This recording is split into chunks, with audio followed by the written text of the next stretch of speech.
तलाक तलाक दूंगी, मगर मेरी एक शर्त है। जब मैं रात को घर पहुंचा तो मेरी पत्नी ने खाना लगाया।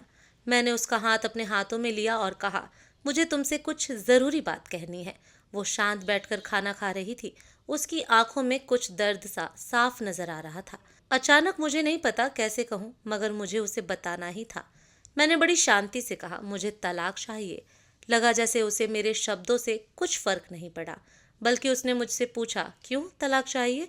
मैंने उसके सवाल को अनसुना किया तो उसे गुस्सा आ गया। उसने चम्मच उठाकर फेंक दिया और जोर से चिल्लाई, तुम इंसान नहीं हो। उस रात हमने एक दूसरे से बात नहीं की। वो रो रही थी।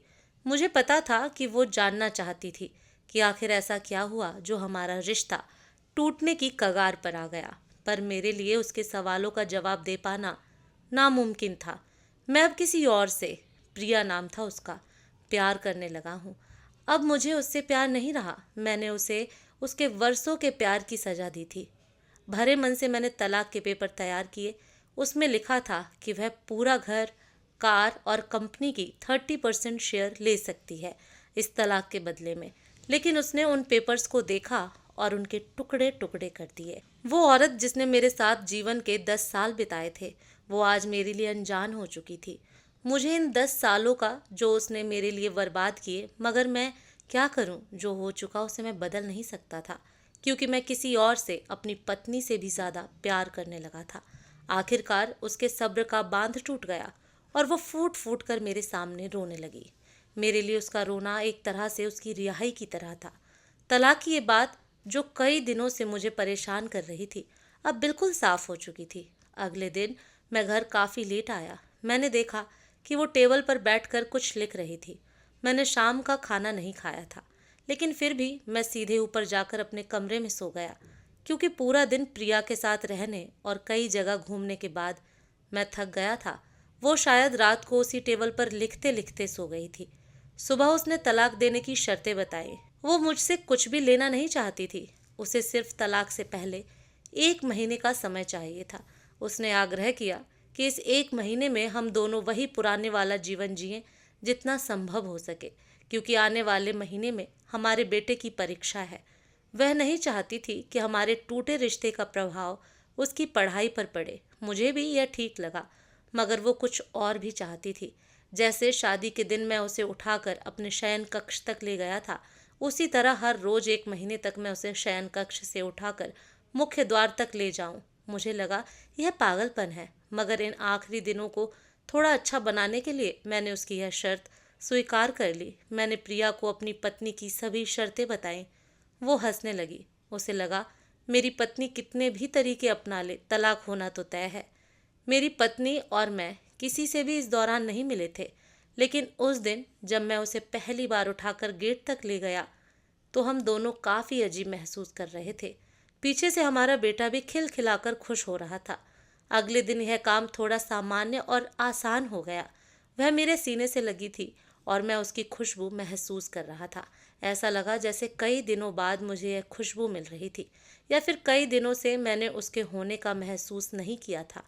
पहले जितनी उसमें वो कसाव नहीं था, और चेहरे पर कुछ हल्की झुर्रियाँ नजर आ रही थीं और बाल भी सफ़ेद होने लगे थे। ये वही औरत थी जिसने अपने जीवन के 10 साल मुझे समर्पित किए थे। चौथे दिन जब मैंने उसे उठाया तो वो पुरानी रोमांच लौटने लगी थी। 5वें और छठे दिन वो पुराना प्यार फिर जागने लगा। मैंने प्रिया को इस बारे में कुछ नहीं बताया। अब उसे उठाना और आसान हो गया था। शायद हर रोज यह सब करने का मैं आदी हो गया था। एक दिन वह अपनी पसंद की साड़ी निकाल रही थी, लेकिन कुछ खास नहीं ढूंढ पाई। उसने सांस भरते हुए कहा कि उसके सारे कपड़े बड़े पड़ने लगे हैं। तब मुझे पता चला कि वह काफ़ी दुबली हो गई है, और इसीलिए मैं उसे आसानी से उठा पा रहा था। मेरे दिल को एक झटका सा लगा। उसने अपने दिल में काफ़ी सारा दर्द छुपा रखा था। पता नहीं कैसे मैं आगे बढ़ा और उसके सिर को छूकर देखा। अचानक हमारा बेटा आया और बोला कि पापा, ये तो मम्मा को उठाकर बाहर ले जाने का समय हो गया है। उसके लिए अपने पापा द्वारा मम्मा को इस तरह उठाकर ले जाते हुए देखना जीवन का अभिन्न हिस्सा बन गया था। मेरी बीवी ने हमारे बच्चे को बुलाया और जोर से उसे गले लगा लिया। मैंने अपना चेहरा दूसरी तरफ कर लिया। मुझे लगा कहीं मैं अपना निर्णय न बदल लूं। मैंने अपनी पत्नी को रोज की तरह उठाया और बेडरूम से सिटिंग रूम होते हुए हॉल तक लाया। उसने प्यार से अपने दोनों हाथ मेरी गर्दन के आसपास रख दिए। मैंने उसे जोर से पकड़ रखा था, बिल्कुल हमारे सुहाग रात की तरह। मगर उसका इतना कम वजन मुझे परेशान कर रहा था। महीने के आखिरी दिन जब मैंने उसे उठाया तो मेरे लिए एक कदम भी चल पाना मुश्किल हो रहा था। हमारा बेटा स्कूल जा चुका था। मैं अपनी कार से ऑफिस गया और कार से कूदकर बाहर आ गया, बिना कार को लॉक किए। मुझे डर था कि अब एक पल की भी देरी मेरा इरादा बदल देगी। मैं ऊपर गया, प्रिया ने दरवाज़ा खोला और मैंने उससे कहा, सॉरी प्रिया, अब मैं अपनी पत्नी से तलाक नहीं लेना चाहता। उसने मुझे देखा और मेरे सिर पर हाथ फेर कर कहा, तुम्हें बुखार तो नहीं है? मैंने उसका हाथ हटाया और कहा, सॉरी प्रिया, अब मुझे अपनी पत्नी से तलाक नहीं चाहिए। हमारी शादीशुदा जिंदगी शायद हम दोनों के ध्यान न देने की वजह से बोरिंग हो गई थी, लेकिन इसका मतलब यह कतई नहीं कि हम एक दूसरे से प्यार नहीं करते। अब मुझे एहसास हुआ है कि जिस दिन मैं उसे शादी करके अपने घर लाया था, उस दिन से जीवन के आखिरी दिन तक मुझे उसका साथ निभाना है। प्रिया के होश उड़ गए। उसने मुझे एक जोरदार चांटा जड़ दिया मेरे मुंह पर। वह रोने लगी और दरवाजा अंदर से बंद कर लिया। मैं सीढ़ियों से नीचे उतरा और आकर अपने कार में बैठ गया। आगे एक फूल वाले की दुकान पर रुका और अपनी प्यारी पत्नी के लिए एक सुंदर सा गुलदस्ता लिया। दुकानदार ने पूछा कि इस पर क्या लिखना है। मैंने मुस्कुराते हुए कहा कि मैं तुम्हें जीवन के आखिरी दिन तक यूं ही उठाता रहूंगा, मेरी अर्धांगिनी।